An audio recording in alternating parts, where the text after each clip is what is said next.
What's up, tribe? How you guys doing? Go ahead and hit that subscribe button, and I hope you like this video. We are back for another season of The Masked Singer. Now, y'all got me watching this show. I wasn't watching no Masked Singer, but y'all got me on it, and I'm sort of hooked now. So this is season 6. We had a 2-night premiere, so I'm gonna go ahead and give y'all both nights at one time. Now listen, I know y'all not gonna believe me because y'all know I'm usually not that good at this, but I'm gonna be honest with you. Out of the 3 people that were revealed, I had guessed 2.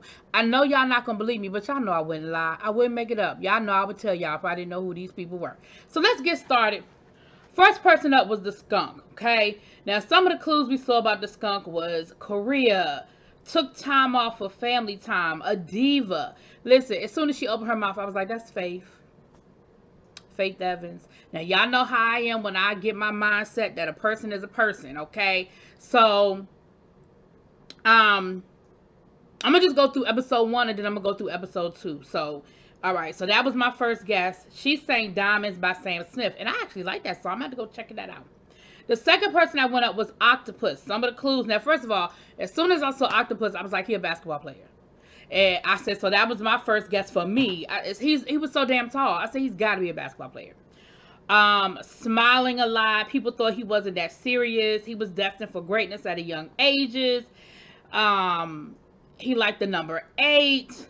He said that he fell hard, but he had to get over his ego in order to sort of get to the next level.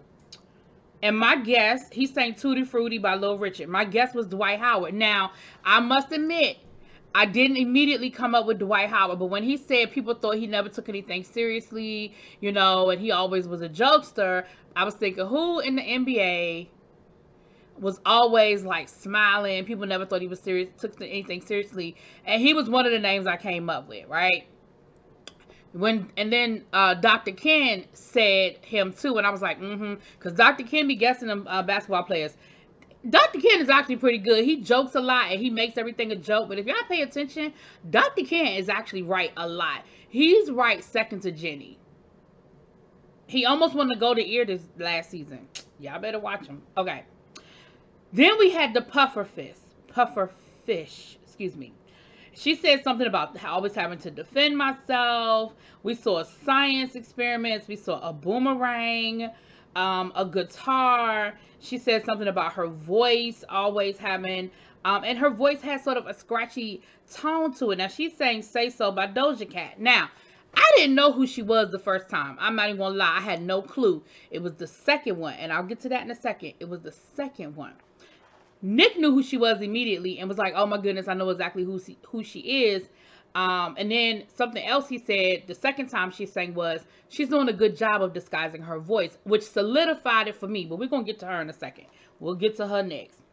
Then we had Mother Nature. One of the clues was patriotic. She's not a mother. There was a picture of Wayne Brady, which I'm still not sure what the connection to Wayne Brady was. And all I kept writing down was, I know this voice.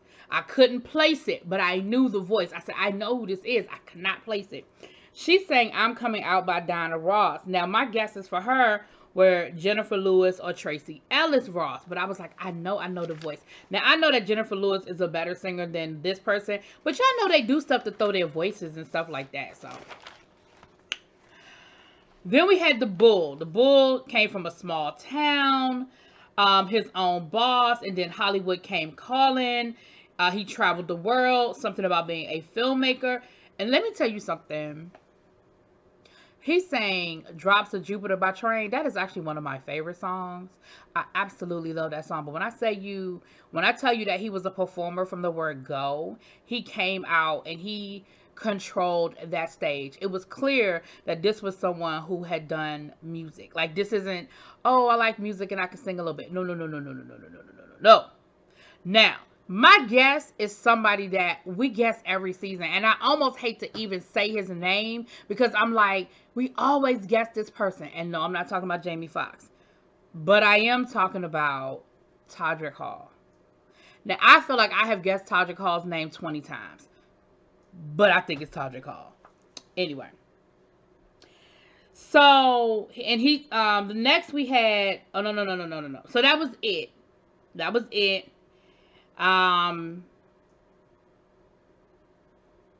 we got to the end.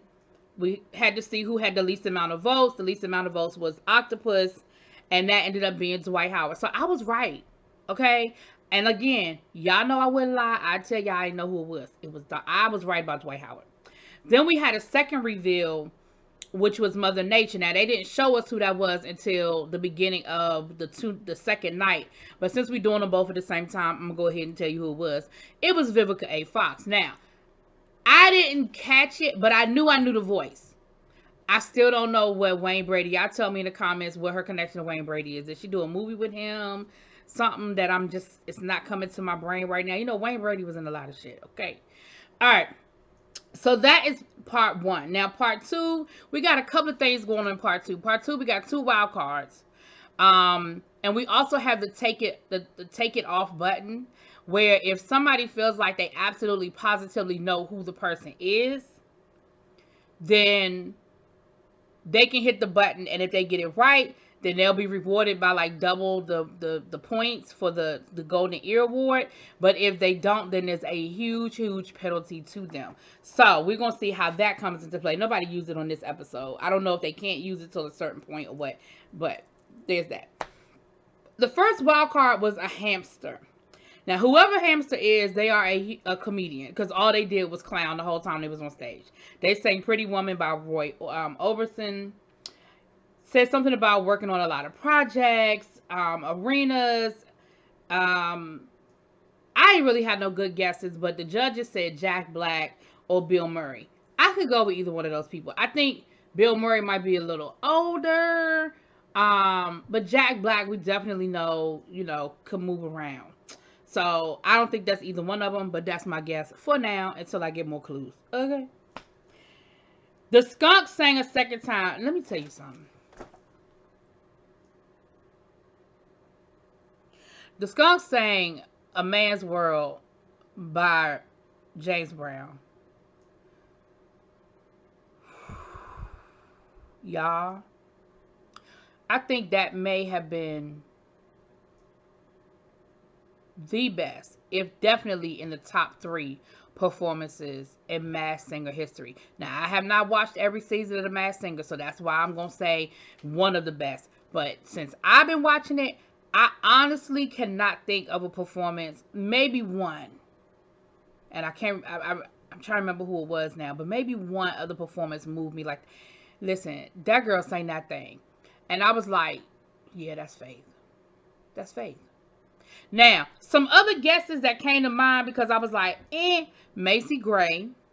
Macy Gray, because it had that scratchy tone to it. And then when the clues came up, some of the clues were that she got a full scholarship to college. She was very smart in school, but then she got some unexpected news. We know that Faith Evans, got pregnant.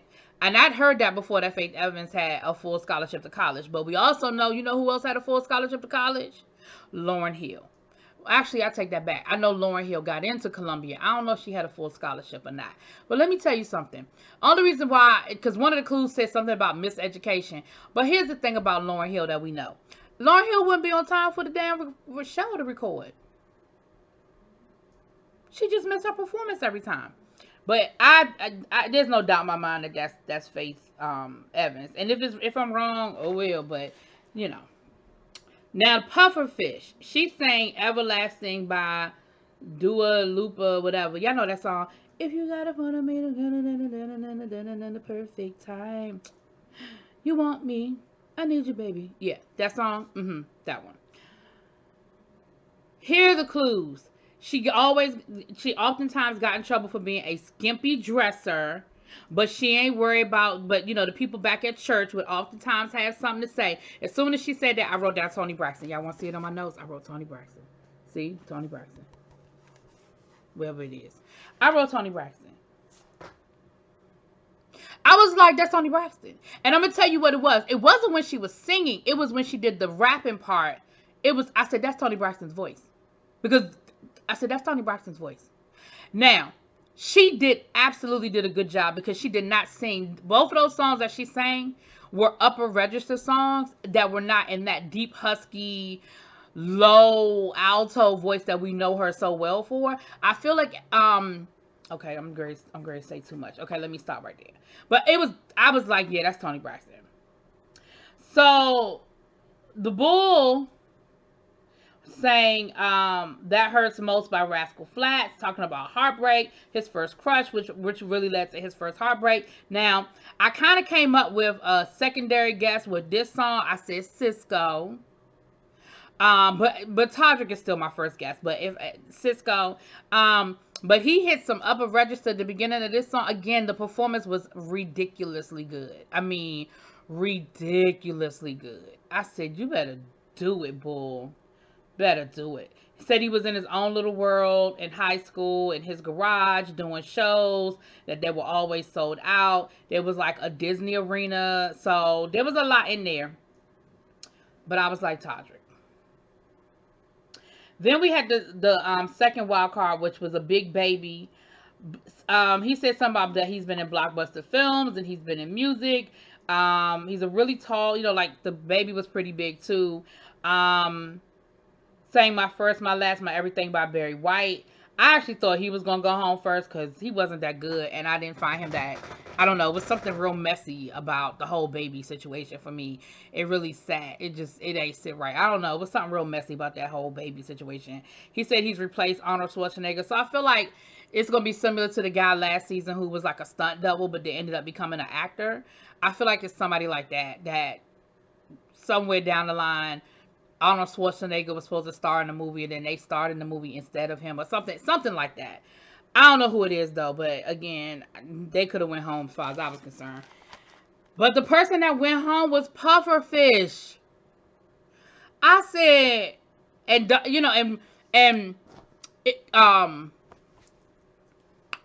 Nick was like, oh my gosh, oh my gosh, oh my gosh. Like, y'all are going to be so mad when y'all find out who this is. Like, I can't believe y'all don't know who this is. And that's what he said. But she is doing a really good job of disguising her voice. And so when they unmasked her and it was Toni Braxton, I said, yep. Now, I got 2 out of 3 of the first unmasked. So y'all let me know who y'all think the rest of these people are. Did you agree, disagree, how you felt? All that good stuff that y'all know we do for the Masked Singer. And meet me back here next week. I'll talk to y'all later. Peace.